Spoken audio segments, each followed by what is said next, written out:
মুরব্বিয়ান কিরাম মুসল্লিয়ান নিজাম রহিমানি রহিমাকুমুল্লাহ আসসালামু আলাইকুম ওয়া রাহমাতুল্লাহি ওয়া বারাকাতুহু। আলহামদুলিল্লাহি রাব্বিল আলামিন ওয়াসসালাতু ওয়াসসালামু আলা সাইয়্যিদিল আমবিয়াই ওয়াল মুরসালিন ওয়া আলা আলিহি ওয়া আসহাবিহি আজমাইন। قال الله تعالى في القرآن الكريم ولله على الناس حج البيت من استطاع إليه سبيلا صدق الله مولانا العظيم وصدق رسوله النبي الكريم ونحن على ذلك من الشاهدين والشاكرين والحمد لله رب العالمين। মহান রব্বুল আলামিন আহকামুল হাকিমিনের আলিশান দরবারে লক্ষ কোটি শুকরিয়া আদায় করছি যে আল্লাহ সুবহানাহু ওয়া তাআলা আমাদেরকে দয়া করে মায়া করে মেহেরবানি করে আজকে জিলহজ মাসের দ্বিতীয় জুমায় জুমাতুল মুবারাকায় আমাদেরকে আল্লাহর ঘরে মসজিদে আসার বসার তৌফিক দিয়েছেন।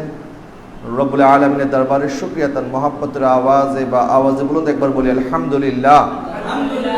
লক্ষ কোটি দুরূদ এবং সালাম আকায়ে নামেদার তাজেদার মদিনা হুজুর সরওয়ারে কায়নাত ইমামুল আম্বিয়া ইমামুল মুরসালিন নবী দো জাহান রাহমাতুল লিল আলামিন মুহাম্মদ মুজতবা আহমদ মুস্তাফা সাল্লাল্লাহু আলাইহি ওয়াসাল্লামের নুরানি কদম মোবারকে লক্ষ কোটি দুরূদ এবং সালাতু সালামের হাদিয়া নজরানা পেশ করছি। আজকে পবিত্র জুমাতুল মুবারাকা একদিকে আমাদের জন্য যেমন আনন্দের দিন, ঈদের দিন, অপরদিকে যারা বর্তমানে আরাফার ময়দানে অবস্থান করছে আজকে ওনাদের জন্য হজের দিন আলহামদুলিল্লাহ। এবং আল্লাহ সুবহানাহু ওয়া তাআলা উম্মতে মুহাম্মাদের উপরে যে ঈমানের 5টা বুনিয়াদ রেখেছেন, 1 নাম্বার হচ্ছে কালেমা, 2 নাম্বার হচ্ছে নামাজ, 3 নাম্বার হচ্ছে রোজা, 4 নাম্বার হচ্ছে যাকাত, 5 নাম্বার হচ্ছে হজ। এই হজ এটা ইসলামের বুনিয়াদি, ইসলামের মূল ভিত্তির 5 স্তম্ভের একটি স্তম্ভ। এবং আল্লাহ সুবহানাহু ওয়া তাআলা তার বান্দাদেরকে ইরশাদ করেছেন ওয়ালিল্লাহি আলান নাসি হিজ্জুল বাইতি মান ইসতাতা ইলাইহি সাবিলা, যারা সামর্থ্য রাখে হজ করতে যাওয়ার তারা যেন আল্লাহর জন্য হজ করে। ওয়ামান কাফারা ফা ইন্নাল্লাহা গানিয়্যুন আনিল আলামিন, আর যে অস্বীকার করলো, যাকে আল্লাহ সামর্থ্য দিয়েছে কিন্তু হজে যায় নাই, হজ করে নাই, আল্লাহ পাক বলে আমি তাদের থেকে মুক্ত। এবং আল্লাহ সুবহানাহু ওয়া তাআলা গোটা আলামিনের উপরে গনি। আল্লাহ পাকের কারো কাছে কোনো ধরনের প্রয়োজন নাই যে আপনি হজ কেন করলেন না, আল্লাহ আপনাকে পাকড়াও করবে, জিজ্ঞাসা করবে। হ্যাঁ, অবশ্যই জিজ্ঞাসিত হতে হবে যাদেরকে আল্লাহ সুবহানাহু ওয়া তাআলা সামর্থ্য দিয়েছে। সামর্থ্য বলতে বর্তমান বাজার দর অনুযায়ী যদি আমরা হিসাব করি, বর্তমান সময়ে একজন মানুষের হজে যেতে কত টাকার প্রয়োজন।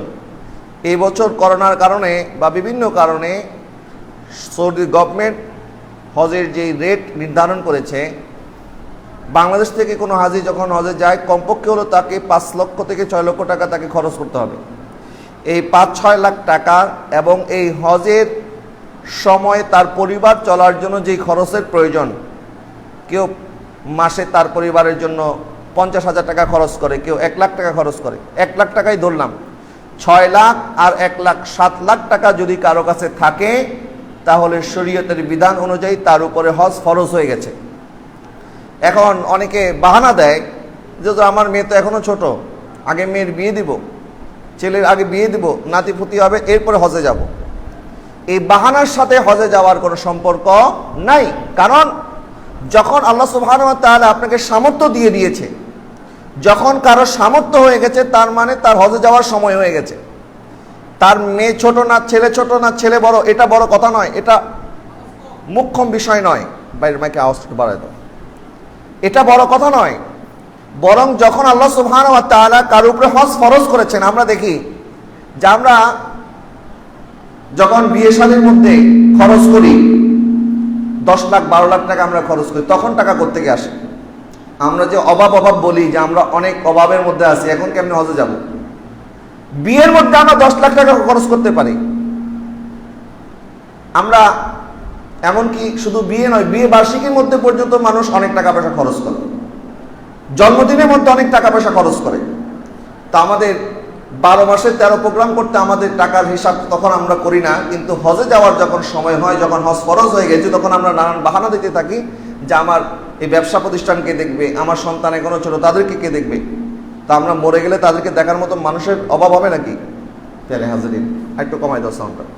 প্যারে হাজিরিন, আমি আপনাদেরকে মধ্যে আলোচ করছি, আল্লাহ সুবহানাহু ওয়া তাআলা বলছেন, আল্লাহ পাক নিশ্চয়ই জ্ঞানী, নিশ্চয়ই ধনী, সমস্ত পৃথিবীর মধ্যে আল্লাহ সুবহানাহু ওয়া তাআলার ধনী।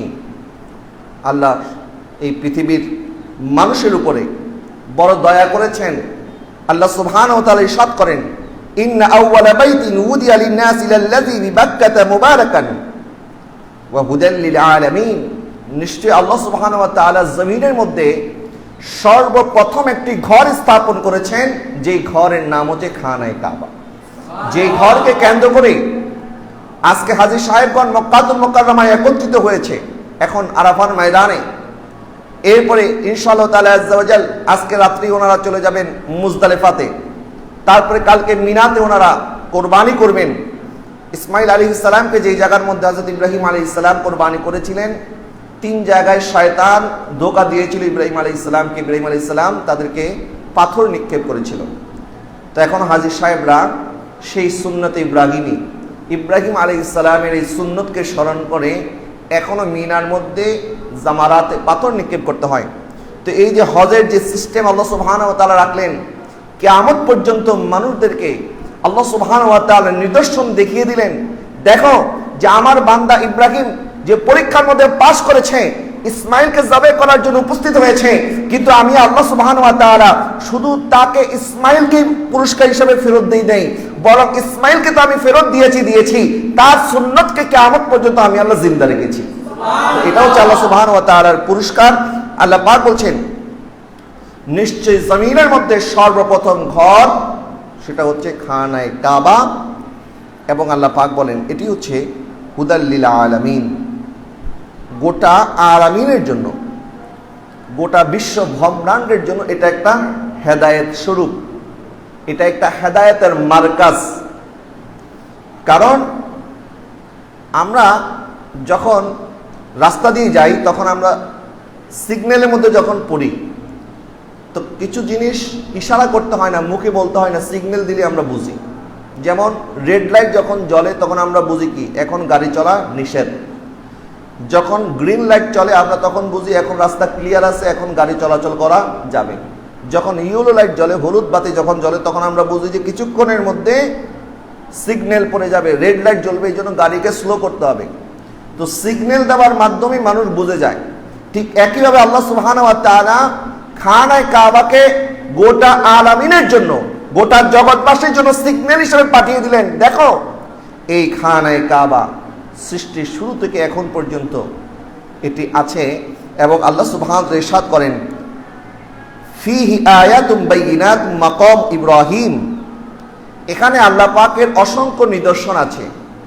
এর মধ্যে একটি নিদর্শন হচ্ছে মাকাম ইব্রাহিম, ইব্রাহিম আলাইহিস সালামের পায়ের চিহ্ন মুবারক। সুবহানাল্লাহ। আল্লাহ সুবহানাহু ওয়া তাআলা আম্বিয়া আলাইহিমুস সালাম গণের তাবারুকাত, তাদের বরকতময় ব্যবহৃত জায়গা স্থাপনা, যে সমস্ত জায়গাকে আল্লাহ সুবহানাহু ওয়া তাআলা নিদর্শন হিসাবে ঘোষণা করেছেন, তার মধ্যে একটি হচ্ছে মাকামে ইব্রাহিম। এটি একটি পাথর মাত্র। আল্লাহ সুবহানাহু ওয়া তাআলা এই পাথরকে ইব্রাহিম আলাইহিস সালামের কারণে এখন পর্যন্ত জিন্দা রেখেছেন। এই পাথর এখনো আছে না নাই? খানায়ে কাবার সামনে এখনো এই পাথর আছে। শুধু এই একটি পাথর নয়, খানায়ে কাবার মধ্যে আরো একটি পাথর আছে যাকে বলা হয় হাজরে আসওয়াদ। হাজরে আসওয়াদ এটি একটি পাথর, এটি কালো পাথর। জান্নাত থেকে হযরত আদম আলাইহিস সালাম দুনিয়াতে নিয়ে এসেছেন। এটি দুধের মতো দবদবে সাদা ছিল, কিন্তু উম্মতে মুহাম্মদের গুনাহ গ্রাস করতে করতে এটা কালো হয়ে গেছে। এবং কিয়ামতের ময়দানে আল্লাহ সুবহানাহু ওয়া তাআলা এই হাজরে আসওয়াদের জবান খুলে দিবেন। যে যে হাজরে আসওয়াদকে চুম্বন করার সুযোগ সামর্থ্য আল্লাহ পাক যাদেরকে দিয়েছেন, ওই হাজরে আসওয়াদ তাদেরকে কিয়ামতের ময়দানে সুপারিশ করে জান্নাতে নিয়ে যাবে। তো হাজরে আসওয়াদ, এই হাজরে আসওয়াদের পিছনে একটি ঘটনা আছে। হযরত ওমর রাদিয়াল্লাহু তাআলা আনহু হাজরে আসওয়াদকে উদ্দেশ্য করে বলেছিলেন, হাজরে আসওয়াদ, আমি কখনোই তোমাকে চুম্বন করতাম না যদি না আমার কামলিওয়ালাকে চুমা করতে দেখতাম। আমি দেখেছি যে আমার নবীজি তোমাকে চুম্বন করেছেন। তা হযরতে ওমর রাদিয়াল্লাহু তাআলা আনহু উনি এটাই বোঝাতে চান যে হযরত আসওয়াদ, তুমি এই কারণে দামি হও নাই যে তুমি জান্নাত থেকে এসেছো, তুমি এই কারণে দামি হও নাই যে আদম আলাইহিস সালাম তোমাকে এনেছে, তুমি এই কারণে দামি হও নাই কাল কিয়ামতের ময়দানে তুমি আমাদেরকে সুপারিশ করবে। কিন্তু তার চাইতে বড় বিষয়, তার চাইতে বড় সম্মানের জন্য তোমার জন্য যথেষ্ট যে আমার নবীজি তোমাকে চুমা খেয়েছে।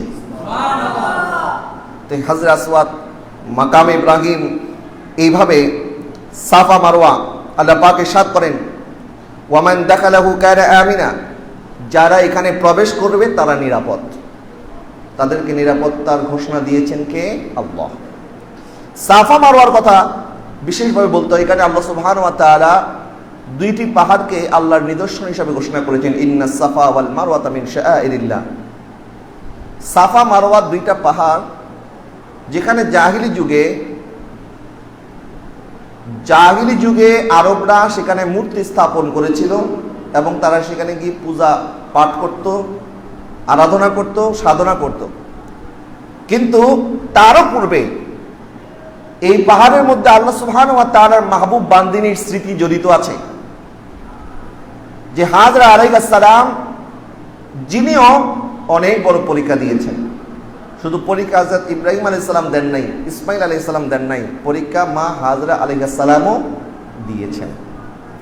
যখন ইব্রাহিম আলাইহিস সালাম এই ছোট কোলের শিশুকে নিয়ে হাজরা আলাইহিস সালাম সমেত যখন খানায়ে কাবার সামনে উপস্থিত হলো, তখন এখানে কোনো খানায়ে কাবা ছিল না, এখানে কোনো গাছ ছিল না যে সেখানে ছায়ার মধ্যে তারা বসবে, কিছুই ছিল না। খোলা জায়গা, খোলা স্থান।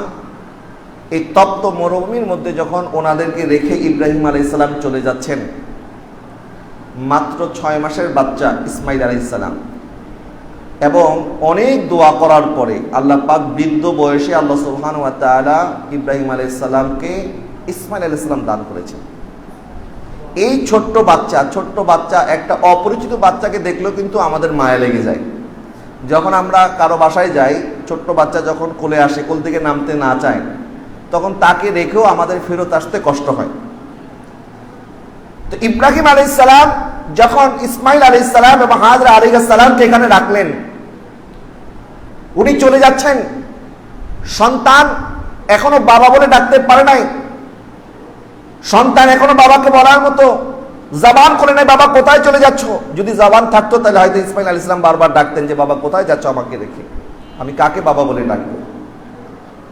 সন্তান কোলের মধ্যে, মা হাজরা আলাইহিস সালাম জিজ্ঞাসা করলেন, আপনি কোথায় চলে যাচ্ছেন আমাদেরকে রেখে?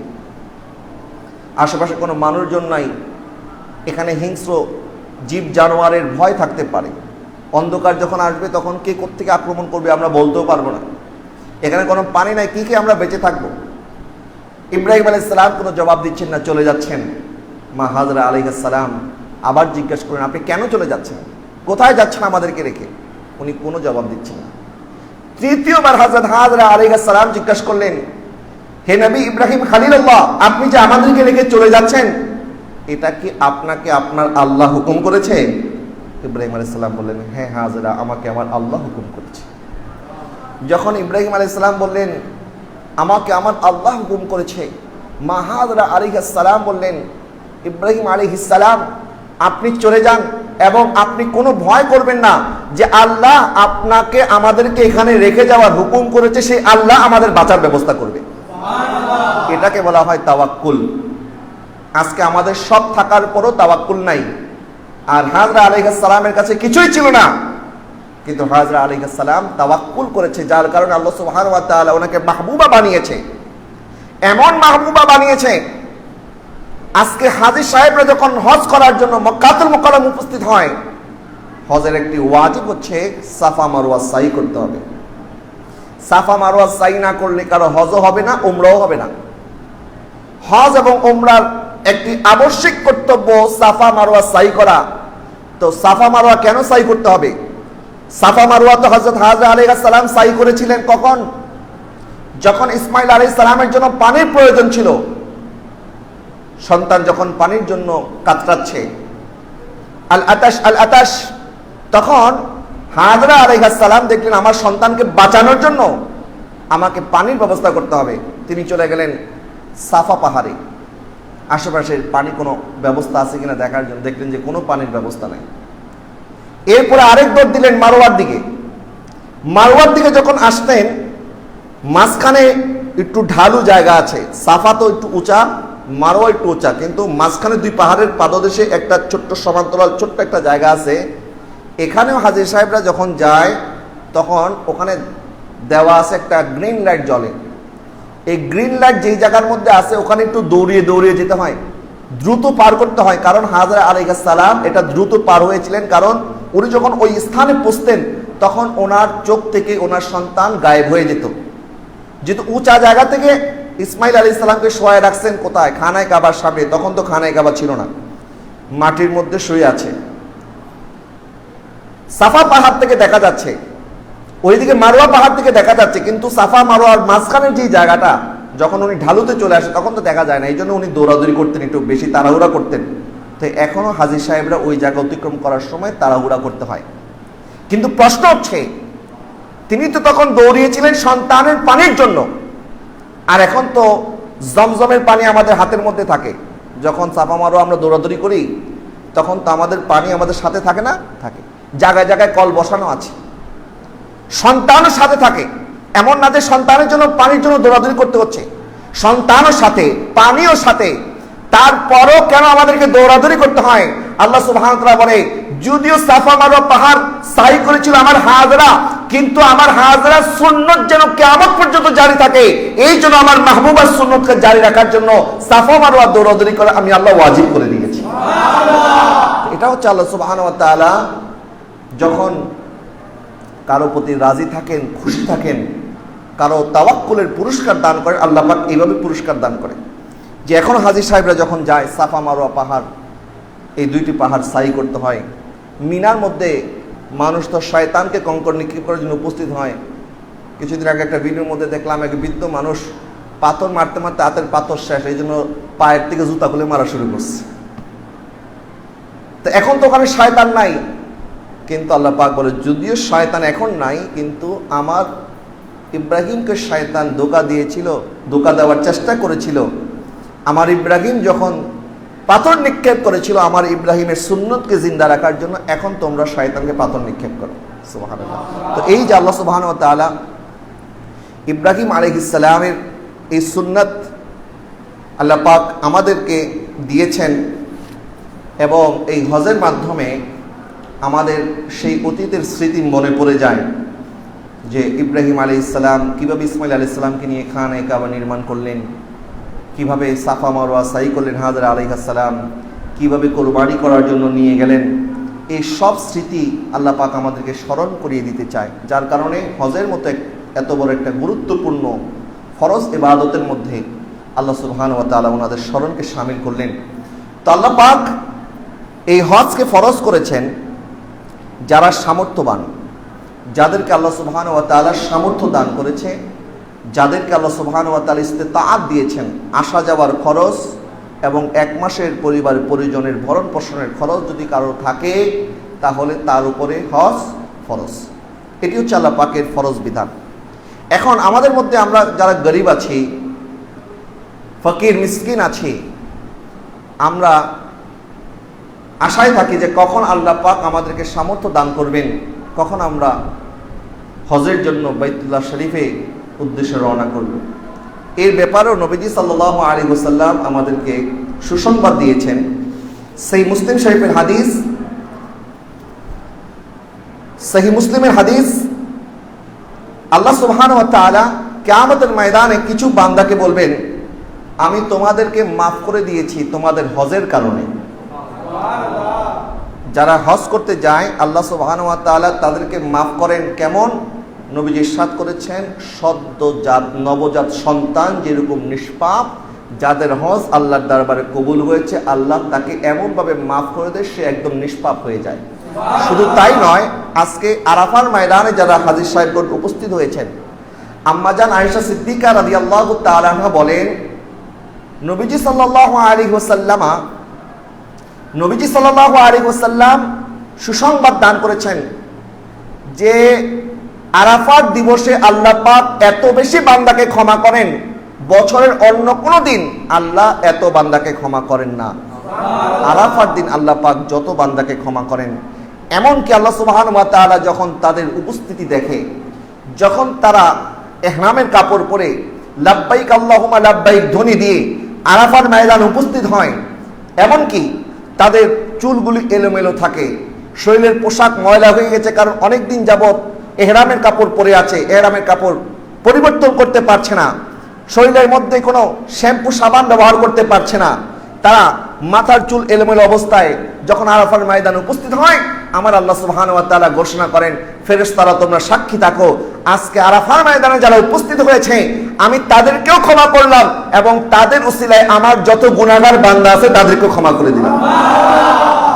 প্রশ্ন হচ্ছে যে আরাফার ময়দানে যারা উপস্থিত শুধু কি তারা ক্ষমা পাবে? না, শুধু তারা নয়, বরং আরাফার ময়দানে যারা উপস্থিত হতে পারে নাই তাদের উসিলায় আল্লাহ ওই সমস্ত গুনাহগারকে ক্ষমা করে দেয়। সুবহানাল্লাহ। তো আল্লাহ সুবহানাহু ওয়া তাআলা কিয়ামতের ময়দানে, সেই মুসলিমের হাদিস বলছি, কিয়ামতের ময়দানে আল্লাহ পাক কিছু বান্দাকে বলবেন, তোমাদের হজের কারণে আমি আল্লাহ তোমাদেরকে ক্ষমা করে দিয়েছি।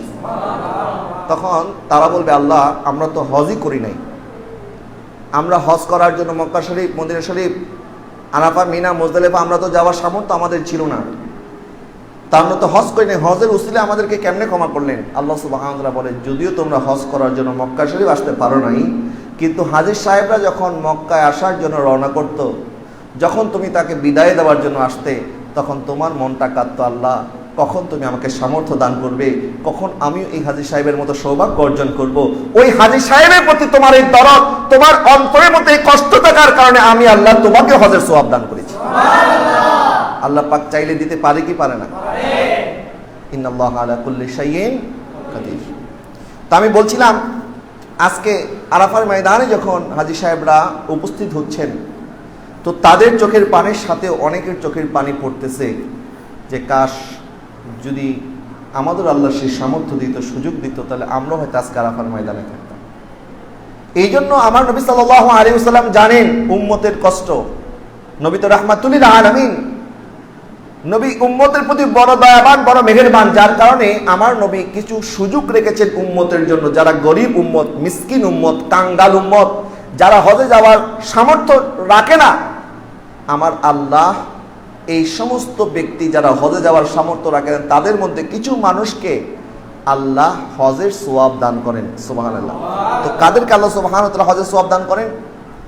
এর মধ্যে এক শ্রেণীর ব্যক্তি হবে তারা যারা মহাব্বতের নজরে মা বাবার দিকে তাকিয়ে থাকে।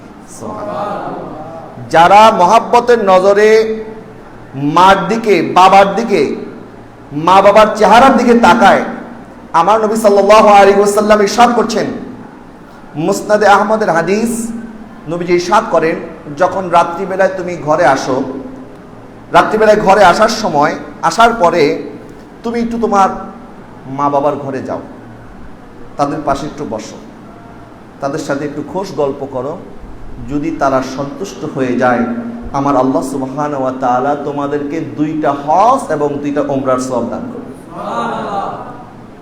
মা বাবা যাদের প্রতি সন্তুষ্ট, আল্লাহ এবং তার রাসূল তাদের প্রতি সন্তুষ্ট। যাদের প্রতি মা বাবা অসন্তুষ্ট, তারা যত ইবাদত করুক তাদের ইবাদত কোনো কাজে আসবে না। বড় দুর্ভাগ্য তাদের যারা মা বাবাকে অসন্তুষ্ট করেছে। নবীজি সাল্লাল্লাহু আলাইহি ওয়াসাল্লাম ইরশাদ করছেন, যখন তুমি তোমার মার চেহারার দিকে তাকাবে, তখন আল্লাহ সুবহানাহু ওয়া তাআলা তোমাকে একটা মকবুল হজের সওয়াব দান করবে। এক সাহাবী হযরত আবু দারদাহ রাদিয়াল্লাহু তাআলা আনহু, তিনি বলছেন, ইয়া রাসূলুল্লাহ, দুঃখিত, হযরত সাদ বিন আবি ওয়াদা, হযরত সাদ বিন উবাদা রাদিয়াল্লাহু তাআলা আনহু বলছেন, ইয়া রাসূলুল্লাহ, যদি কেউ মার দিকে 3বার মহব্বতের নজরে তাকায়, আমার নবী বললেন, যদি 3বার তাকায় আমার আল্লাহ তাকে 3টা হজের সওয়াব দান করবে। হযরত আবু দারদা রাদিয়াল্লাহু তাআলা দাঁড়িয়ে গেলেন, উনি বললেন, ইয়া রাসূলুল্লাহ, যদি কেউ 10বার তাকায়, যদি কেউ 10বার তাকায়, কারণ একদিন তো বারবার মার দিকে গেত তাকানোর সুযোগ অনেকের আছে, আর যাদের মা নাই দুনিয়াতে, যাদের বাবা নাই দুনিয়াতে, তারা হয়তো দুর্ভাগ্য, তাদের নসিব থেকে আল্লাহ সুবহানাহু ওয়া তাআলা এই সৌভাগ্য যাদের নাই, তারা জানে যে মা বাবা না থাকার কষ্ট কি জিনিস। তো হযরত আবু দারদা রাদিয়াল্লাহু তাআলা বলছেন, ইয়া রাসূলুল্লাহ, যদি কেউ 10 বার মার দিকে তাকায়, আমার নবী বলেন, হ্যাঁ, যদি 10 বারও কেউ তাকায়, আমার আল্লাহ তাকে 10টা হজের সওয়াব দান করবে। সাহাবায়ে কেরামের মধ্যে জজবা বাড়তে শুরু করলো। ওনারা আমাদের জন্য অনেক কাজ সহজ করে দিয়েছেন। আমাদের মনের মধ্যে অনেক প্রশ্ন আসে, এটা আমরা চাইলে তো এখন নবীজিকে করতে পারবো না, কিন্তু আমাদের মনের প্রশ্নগুলি ওনারা করে ফেলেছেন। যখন 3 বারের বলা হয়েছে, 10 বার বলা হয়েছে, হযরত আবু হুরায়রা রাদিয়াল্লাহু তাআলা দাঁড়িয়ে বললেন, ইয়া রাসূলুল্লাহ, কেউ যদি তার অন্য কোনো ডিউটি নাই, তার একমাত্র ডিউটি সে সারাদিন মার খেদমত করে, সারাদিন মার প্রয়োজন মিটিয়ে দেয়, মার কি লাগবে না লাগবে সারাদিন মার দিকে তাকিয়ে থাকে, কেউ যদি দৈনিক 100 বার মার দিকে তাকায়, আল্লাহ কি তাকে 100টা হজের সওয়াব দান করবে? আমার নবী সাল্লাল্লাহু আলাইহি সাল্লাম বললেন, আবু হুরায়রা, আল্লাহর দেওয়ার কোনো শেষ নাই, আল্লাহর দেওয়ার কোনো তুলনা নাই। আমার আল্লাহ যদি চায়, তাহলে ওই মার দিকে 100 বার তাকানোর কারণে আমার আল্লাহ তাকে 100টা হজের সওয়াব দান করবে। তো যাদেরকে আল্লাহ সুবহানাহু ওয়া তাআলা এই সুযোগ দিয়েছেন, তৌফিক দিয়েছেন, যে মার দিকে যদি দৈনিক 100 বার কেউ তাকায়, আমার আল্লাহ তাকে 100টা হজের সওয়াব দান করবে। তো আমরা যেন ওই মার সাথে বাবার সাথে সুন্দর আচরণ করি। প্রিয় হাজরিন, তো এক শ্রেণীর ব্যক্তি যারা হজে যেতে না পারলেও মার দিকে যদি রহমতের নজরে তাকায়, বাবার দিকে রহমতের নজরে তাকায়, আমার আল্লাহ তাকে হজের সওয়াব দান করে। 2 নাম্বার, নবীজি সাল্লাল্লাহু আলাইহি ওয়াসাল্লাম ইরশাদ করেছেন, রমজানুল মুবারকের শেষ 10 দশকে যদি কেউ ইতিকাফ করে, মসজিদে ইতিকাফ করে, তখন আল্লাহ সুবহানাহু ওয়া তাআলা তাকে 2টি হজ এবং 2টি উমরার সওয়াব দান করে। যে টাকা নাই, পয়সা নাই, সামর্থ্য নাই, 7 লাখ টাকা লাগবে এখন হজ করার জন্য, কিন্তু গরিব মানুষ, আমরা যাইতে পারবো না। তো রমজান মাসে ইতিকাফ করতে তো আর কোনো টাকা দরকার হয় না, শুধুমাত্র আমরা রমজান মাসে ইতিকাফ করব, আল্লাহ জিকির করব, কোরআন তেলাওয়াত করব, নামাজ পড়ব, তারাবি পড়ব, তাহাজ্জুদ পড়ব, আল্লাহ পাক আমাদেরকে 2টি হজ এবং 2টি উমরা সওয়াব দান করবে। এরপরে নবীজি সাল্লাল্লাহু আলাইহি ওয়াসাল্লাম ইরশাদ করেছেন, যদি কোনো গরিব ব্যক্তি হজ করতে যেতে চায়, নবীজি তাদের জন্য একটা ওজিফা বলেছেন। ওজিফাটা হচ্ছে, যে ব্যক্তি ফজরের নামাজ মসজিদে আদায় করলো, আদায় করার পরে এই জায়নামাজেই বসে থাকলো, মসজিদ থেকে বের হলো না সূর্যোদয় পর্যন্ত। সূর্যোদয়ের পরে যখন সূর্য উদিত হয়ে যায়, তখন যদি সে 2 রাকাত নামাজ আদায় করে, আমার আল্লাহ তাকে 1টি হজের সওয়াব দান করবে। এবং নাসাই শরীফের মধ্যে এই হাদিস, এটা যা বললাম এটা হচ্ছে মেশকাতের হাদিস।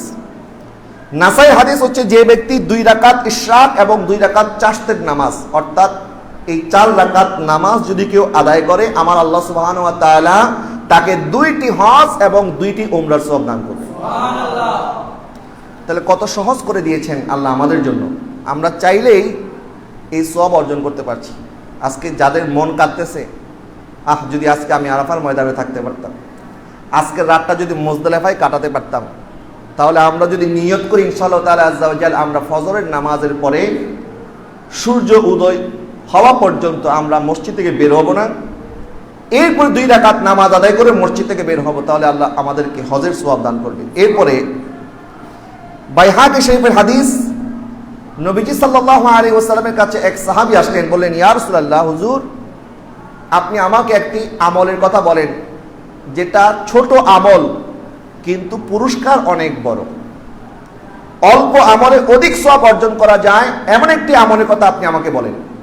নবীজি সাল্লাল্লাহু আলাইহি ওয়াসাল্লাম ওই যুবককে বললেন, তাহলে তুমি ইলমে দ্বীন অর্জন করো, ইলমে দ্বীন অর্জন করো। এবং ইলমে দ্বীন অর্জন করার মধ্যে আল্লাহ সুবহানাহু ওয়া তাআলা এত বরকত রেখেছেন, যারা ইলমে দ্বীন অর্জন করে তাদেরকে আল্লাহ সুবহানাহু ওয়া তাআলা সদকার চাইতে বেশি সওয়াব দান করে, এমনকি জিহাদের চাইতে বেশি সওয়াব দান করে, এমনকি হজের চাইতে বেশি সওয়াব দান করে। সুবহানাল্লাহ। যারা ইলমে দ্বীন অর্জন করার জন্য ঘর থেকে বের হয়, এই যে আজকে জুমার দিনেও যারা আমরা মসজিদে উপস্থিত হয়েছি, এটাও তো ইলমে দ্বীন অর্জন করার নিয়তে আমরা বের হয়েছি। অনেক অনেক দূর দূরান্ত থেকে আসে।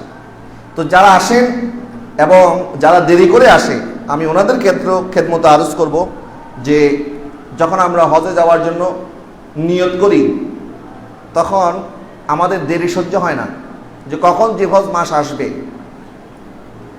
যারা এজেন্সির মালিক বা মুআল্লিম যারা থাকে তাদের কাজী সাহেবরা বারবার বিরক্ত করতে থাকে যে আমাদের ফ্লাইট কখন, যাওয়ার সময় কখন, কারণ তাদের দেরি সহ্য হচ্ছে না যে কখন সেখানে যাব। নিয়ত করেছি তাড়াতাড়ি চলে যাব, তো নিয়ত যখন করেছেন হজ করতে যাবেন তখন যেমন অন্তরের মধ্যে তাড়াহুড়া থাকে, ঠিক ইলমে দ্বীন অর্জন করার জন্য আমাদের এরকম তাড়াহুড়া করতে হবে, শিখতে হবে, জানতে হবে, কারণ সময় ফুরিয়ে গেলে মরে যাওয়ার পর তো জানার সুযোগ নাই।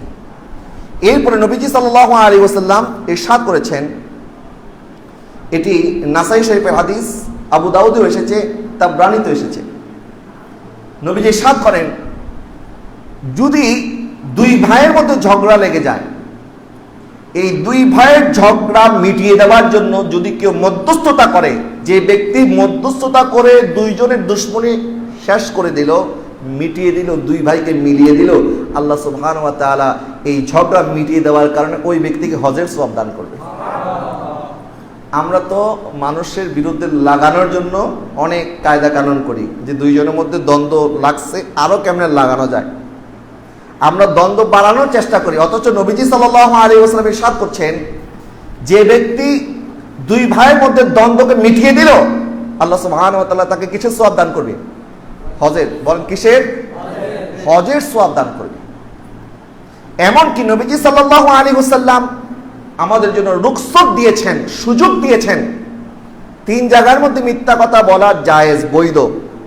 একটি হচ্ছে স্ত্রীকে খুশি করার জন্য, যে কেউ বাজার থেকে কোনো একটা জিনিস অল্প দামে কিনে এনেছে, স্ত্রীকে খুশি করার জন্য বললো যে না তোমার জন্য আমি অনেক দাম দিয়ে এটা কিনে এনেছি, জাস্ট এতটুকু পর্যন্ত মিথ্যা কথা বলা যাবে স্ত্রীর সাথে। জিহাদের ময়দানে শত্রুদের সাথে মিথ্যা কথা বলা জায়েজ আছে। এবং তৃতীয় একমাত্র এই জায়গার মধ্যে নবীজি সাল্লাল্লাহু আলাইহি ওয়াসাল্লাম মিথ্যা কথা বলাকে বৈধতা দিয়েছেন, যদি দুই ভাইয়ের মধ্যে দ্বন্দ্ব হয়ে যায় তাহলে দুই ভাইয়ের দ্বন্দ্ব মিটিয়ে দেওয়ার জন্য আপনি যদি তাদের সাথে মিথ্যা কথা বলেন তাহলে এই মিথ্যা কথা বলাটা বৈধ।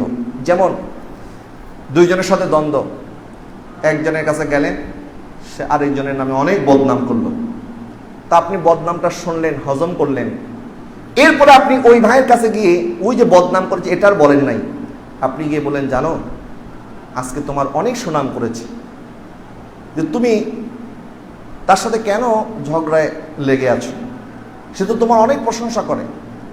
তো এখন আপনি যখন তার পক্ষে কিছু বলবেন তখন তার প্রতি তার একটা দয়া তৈরি হবে না? আর আপনি যদি গিয়ে ওই যে সকালবেলা গালাগালি করছে, তার নামে যা যা বলছে এগুলো যদি বলেন তাহলে তার প্রতি আরো বিদ্বেষ তৈরি হবে। তা আগুনের মধ্যে এটা ঘি ঢালা হবে, তো আগুনের মধ্যে ঘি ঢালা যাবে না, বরং আগুনের মধ্যে পানি ঢালতে হবে যদি নিভাতে চান।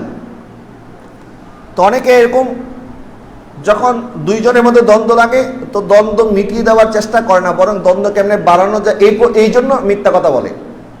তো দ্বন্দ্ব বাড়ানোর জন্য তো মিথ্যা কথা বলার জায়েজ নাই, বরং দ্বন্দ্ব মিটানোর জন্য যদি কেউ মিথ্যা কথা বলে এটাকে নবীজি জায়েজ বলেছেন, সুবহানাল্লাহ, এটাকে বৈধতা দিয়েছেন।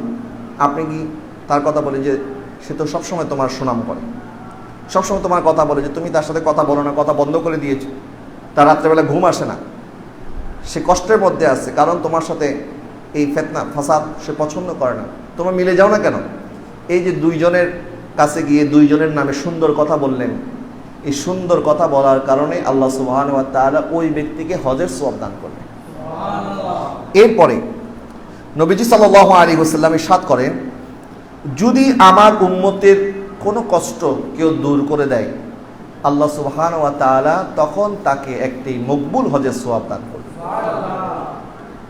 যখন উম্মত পেরেশান থাকে, উম্মত কষ্টে থাকে, উম্মতের কষ্ট আমার নবী কামলিওয়ালা রাহমাতুল্লিল আলামিন উনি সহ্য করতে পারেন। কেউ যখন উম্মতের প্রতি দয়া করে আমার নবী তখন খুশি হয়ে যায়, কারণ আল্লাহ পাক নবীর অন্তরের মধ্যে উম্মতের প্রতি এত মায়া দান করেছে। লাকাদ জাআকুম রাসূলুম মিন আনফুসিকুম আজিজুন আলাইহি মা আনিতুম হারিসুন আলাইকুম বিল মুমিনিনা রাউফুর রহিম। যে নবীজি সাল্লাল্লাহু আলাইহি ওয়াসাল্লামকে উম্মতের জন্য রউফ এবং রহিম বানানো হয়েছে, তিনি উম্মতের প্রতি বড় দয়াশীল। হযরতে আব্দুল্লাহ ইবনে মুবারক রাহমাতুল্লাহি আলাইহি জগৎ বিখ্যাত মুহাদ্দিস ছিলেন, আলেম ছিলেন। তিনি হজ করার জন্য রওনা হয়েছেন। এটা ওনার ফরজ হজ ছিল না, এটা ওনার নফল হজ ছিল। তো তো উনি যখন কুফাতে পৌঁছলেন, কুফাতে এসে কিছু বাজার সদাই করলেন, এহরামের কাপড় কিনলেন, হজের জন্য যা যা সামান প্রয়োজন হয় এই সামান তিনি খরিদ করলেন। এরপরে উনি বলেন আমি একটু বাতাস নেওয়ার জন্য, গরম ছিল বলে আমি একটু ঝিলের পাড়ে গিয়ে বসলাম। হঠাৎ করে ঝিলের পাড়ে গিয়ে দেখলাম এক বরকাওয়ালা মহিলা আসলো, আর ওই ঝিলের পাড়ে একটা মরা দুম্বা পড়ে আছে। এই মরা দুম্বা গোশত কেটে এই মহিলা রওনা হয়েছে। একটা ছুরি এনেছে, এই ছুরি দিয়ে মরা এই দুম্বার গোশত কেটে যখন সে রওনা হয়েছে, তা আমার অন্তরের মধ্যে একটা খেয়াল আসলো, হতে পারে তার কোনো রেস্টুরেন্ট আছে, খাবারের দোকান টোকান থাকবে হয়তো, এখানে হয়তো মরা প্রাণীর গোশত বিক্রি করে। তা আমি একটু যাচাই করার জন্য যে দেখি এই মহিলা এই মরা দুম্বার গোশত নিয়ে কোথায় যায়, এই মরা দুম্বা গোশত নিয়ে কোথায় যায় এটা দেখার জন্য হযরত আব্দুল ইবনে মুবারক তিনি এই মহিলার পিছনে পিছনে রওনা করলেন। দেখলেন অনেক গলি পার হয়ে, ঘর পার হয়ে একটা ভাঙ্গা ঘরের দরজার মধ্যে মহিলা নক করতেছে। যখন দরজা খুললো, ভিতরে চলে গেল মহিলা। আব্দুল ইবনে মুবারক বলে আমি জানার জন্য যে আসলে ঘটনা কি, এই মহিলা মরা দুম্বার গোশত দিয়ে কি করবে এটা দেখার জন্য আমি তার ঘরের দরজার মধ্যে চলে গেলাম, কান লাগালাম। দেখলাম ভিতরে সে তার 4 জন মেয়ে কন্যা সন্তান আছে, তাদের সাথে কথা বলতেছে। তাদেরকে এই গোশতগুলি দেখায় বলতেছে আমি তোমাদের জন্য গোশত নিয়ে আসছি, তোমরা আর চিন্তা করিও না, কিছুক্ষণের মধ্যে রান্না হয়ে যাবে। এরপর মেয়েদেরকে বলতেছে তোমরা জানো এটা কিসের গোশত? বলে এটা হচ্ছে একটা মরা দুম্বার গোশত। নবীজি ইরশাদ করেছেন যে যদি তোমরা জান বাঁচানোর জন্য তোমাদের হারামও খেতে হয়, তাহলে তোমরা হারাম খেয়ে হলেও জীবনটা অন্তত বাঁচিয়ে নাও। জীবন বাঁচানোর জন্য হারাম খাওয়া বৈধ। তখন ওই মহিলা এই মরা দুম্বার গোশত তাদের জন্য রান্না করার জন্য বসিয়ে দিল, আর কাঁদতে কাঁদতে বলল যে আমরা গরিব মিসকিন কাঙ্গাল, কিন্তু আমরা তো সৈয়দ জাদি, আমরা তো নবীর বংশ, আমরা তো কারোর কাছে হাত পাততে পারি না। আব্দুল ইবনে মুবারক বলে এই কথা শোনার পরে মনে হয় আমার পার নিচ থেকে মাটি আলাদা হয়ে গেছে। আর আমি কার সম্পর্কে কি ধারণা করেছিলাম। যখন রান্না হয়ে গেল, আব্দুল ইবনে মুবারক রাদিয়াল্লাহু তাআলা আনহু বলেন রান্নার পরে আমি তখন এই সৈয়দ জাদির কাছে হাত পাতলাম, বললাম হে আমার বোন, আপনি যদি গ্রহণ করেন, কবুল করেন, তাহলে আমার পক্ষ থেকে 300 দিনার আমি আপনাকে হাদিয়া দিতে চাই। এই 300 দিনার যেটা উনি হজে যাওয়ার জন্য প্রস্তুত করেছিলেন, এটা নফল হজের কথা বলছি, ফরজ হজের কথা নয়। কারণ ফরজ হজের টাকা আপনি অন্য কোথাও দান করতে পারবেন না। যেটা ফরজ আপনার উপরে হয়ে গেছে এটা আগে আদায় করতে হবে। আব্দুল ইবনে মুবারক হজ আগেই ফরজ যেটা ছিল ওটা আদায় করে ফেলেছেন। এই হজ করার জন্য যখন উনি রওনা হয়েছেন, এই 300 দিনার নিয়ে রওনা হয়েছিলেন, বললেন আমার বোন আপনি যদি গ্রহণ করেন আমি অনেক খুশি হব, এই 300 দিনার আমি আপনাকে হাদিয়া দিতে চাই। তখন তিনি বললেন যে না, আমি আপনার হাদিয়া কেন গ্রহণ করব। এই কথা বলার পরে তখন উনি মাটির মধ্যে বসে পড়লেন এবং নিজের ঝুলি ওনার সামনে তুলে ধরলেন, বললেন বোন আমার এটা আপনার জন্য নয়, কাল কিয়ামতের ময়দানে আমার নবী যদি আমাকে জিজ্ঞাসা করে আমার এক শাহজাদি যখন ক্ষুধার্ত ছিল তখন তুমি কি করেছো, আমি কি জবাব দেব? কিয়ামতের ময়দানে যেন আমার নবীর সামনে আমি দাঁড়াতে পারি, ইয়া আমার নবী সাল্লাল্লাহু আলাইহি ওয়াসাল্লামের সামনে যেন বলতে পারি হুজুর আমি তো আমার যতটুকু সামর্থ্য ছিল আমি চেষ্টা করেছি, আমি যদি নবীর সামনে দাঁড়াতে পারি, আমাকে বাঁচানোর জন্য আপনি আমার পক্ষ থেকে হাদিয়া গ্রহণ করেন। তখন ওই সৈয়দ জাদি তিনি ওনার এই টাকা গ্রহণ করলেন 300 দিনার। উনি ফিরে আসলেন, ওনার আশেপাশে যারা হাজী সাহেব ছিল তারা জিজ্ঞাসা করতে যাবেন না আপনি? বলেন না তোমরা যাও, আমি যাবো না, আমি ফেরত গেলাম বাড়িতে। তিনি বাড়িতে চলে আসলেন, হাজী সাহেবরা চলে গেলেন হজে। হজের দিন আরাফার দিন ওনার চোখের মধ্যে পানি, হায় আজকে তো আরাফার ময়দানে আমার ভাইয়ের উপস্থিত, তারা লাব্বাইক আল্লাহুম্মা লাব্বাইক দিয়ে আরাফার ময়দানে বসে আছে। তারা আজকে রাত্রে মুজদালিফার মধ্যে যাবে, যেদিন মিনার দিন সবাই মিনার মধ্যে কোরবানি করছে। তিনিও তাদের কথা স্মরণ করে করে 2 চোখের পানি ছেড়ে দিচ্ছেন আব্দুল ইবনে মুবারক, যে আজকে আমারও তো সেখানে থাকার কথা ছিল, কিন্তু আমার ভাইরা গেছে কিন্তু আমি তো যাইতে পারি নাই।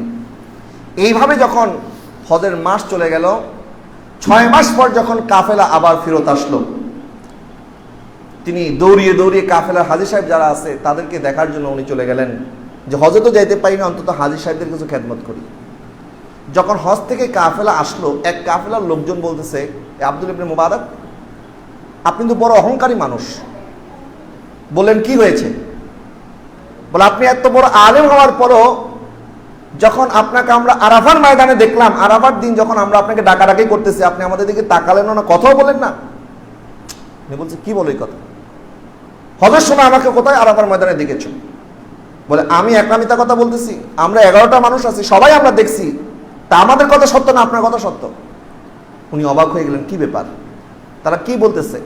আমি তো হজ করার জন্য আরাফার ময়দানে যাই নাই। কিছুদিন পর আরো একটা কাফেলা আসলো, এই কাফেলার লোকও একই কথা বলছে, আরে তোমাকে তো আমরা মিনাতে দেখেছিলাম, তোমাকে এত ডাকাডাকি করলাম, তুমি আমাদের দিকে তাকালেও না, চলে গেলে অন্যদিকে। বলে আর আমি তো মিনাতে যাই নাই, আমি তো আমার এই বাজারের মধ্যে আমি হাঁটাহাঁটি করেছি, আমি তো মিনাতে যাই নাই। বলে আপনাকে মিথ্যা কথা বলতেছি নাকি? কিছুদিন পর একজন বুজুর্গ আলেম হযরতে রাবি বিন আসলাম রাহমাতুল্লাহি আলাইহি, তিনি এসে বললেন, আব্দুল ইবনে মুবারক, আমাকে কিসের বিপদের মধ্যে তুমি ফেললে? বলে হুজুর আমি কি বিপদে ফেলছি আপনাকে?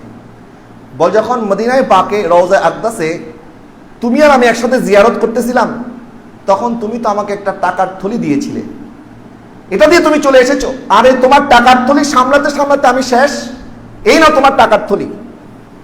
তিনি বললেন হুজুর আমি কখন আপনাকে এটা দিয়েছি?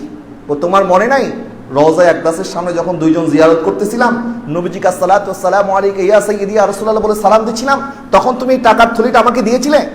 বলে না আমি তো আপনাকে দিই নাই। বলে হ্যাঁ অবশ্যই তুমি দিয়েছিলে। রাবি বিন আসলাম রাহমাতুল্লাহি আলাইহি যখন ওনাকে এই টাকার থলি দিয়ে চলে গেলেন, উনি অবাক হয়ে গেলেন, কি ব্যাপার? হাজী সাহেবরা যারা আরাফার ময়দানে আমাকে দেখেছে, আমি তো আরাফাতে যাই নাই। মিনাতে আমাকে দেখেছে, মিনাতেও যাই নাই। আচ্ছা ওনার আওয়াম মানুষ, কিন্তু রবি বিন আসলাম উনি তো বড় আলেম, বড় বুজুর্গ, উনি তো মিথ্যা কথা বলতে পারে না। উনি বলছে আমি নাকি ওনাকে এই টাকার থলি দিয়েছিলাম। যখন রাত্রেবেলায় উনি ঘুমাতে গেছে, যখন রাত হয়ে গেছে, চতুর্দিক অন্ধকার, কিন্তু ওনার ঘর খুশবুতে ভরে গেছে, নূরে আলোকিত হয়ে গেছে। হযরত আব্দুল ইবনে মুবারক রাদিয়াল্লাহু তাআলা উনি স্বপ্নে নবীজিকে দেখলেন, এবং নবী সাল্লাল্লাহু আলাইহি ওয়াসাল্লাম স্বপ্নে বলছে, আব্দুল ইবনে মুবারক আমি আর কত প্রমাণ তোমাকে পাঠালে তুমি বিশ্বাস করবে যে তোমার হজ আল্লাহ তাআলা কবুল হয়েছে। তুমি আমার শাহজাদিকে 300 দিনার দিয়েছিলে, তুমি দেখো টাকার থলে খুলে আমি তোমার জন্য 600 দিনার পাঠিয়েছি।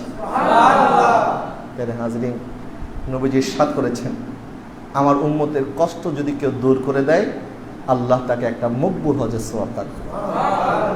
সামনে কোরবানি, এই কোরবানিতে কোরবানের গোশত দিয়ে আমাদের পেট ভরার জন্য আল্লাহ পাক কোরবানি ফরজ করেন, ওয়াজিব করে নাই। আজকে থেকে আমরা রুটিন করে ফেলেছি যে সকালবেলা কোরবানির গোশত দিয়ে এই আইটেম, দুপুরবেলা আরেক আইটেম, বিকালবেলা এই আইটেম, রাত্রেবেলা এই আইটেম। আইটেমের কোনো অভাব নাই। এখন তো আমাদের মা বোনরা এখন থেকে রেসিপি দেখা শুরু করে দিয়েছে, ইউটিউবের টিউটোরিয়াল দেখতেছে যে কোরবানির গোশত দিয়ে কি কি বানানো যায়।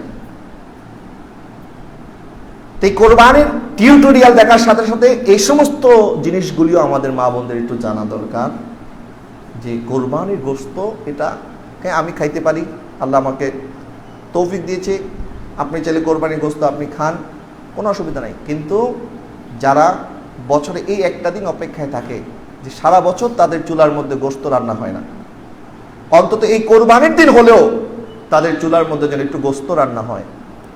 এই জন্য আমরা যদিও আজকে হজে যাইতে পারি নাই, আজকে হাজী সাহেবগণ আরাফার ময়দানে উপস্থিত, এবং ইনশাআল্লাহ তাআলা আজ্জা ওয়া জাল আমি আপনাদেরকে আগেও আলোচ করেছিলাম যে আরাফার রোজা আমরা 2টা রাখবো।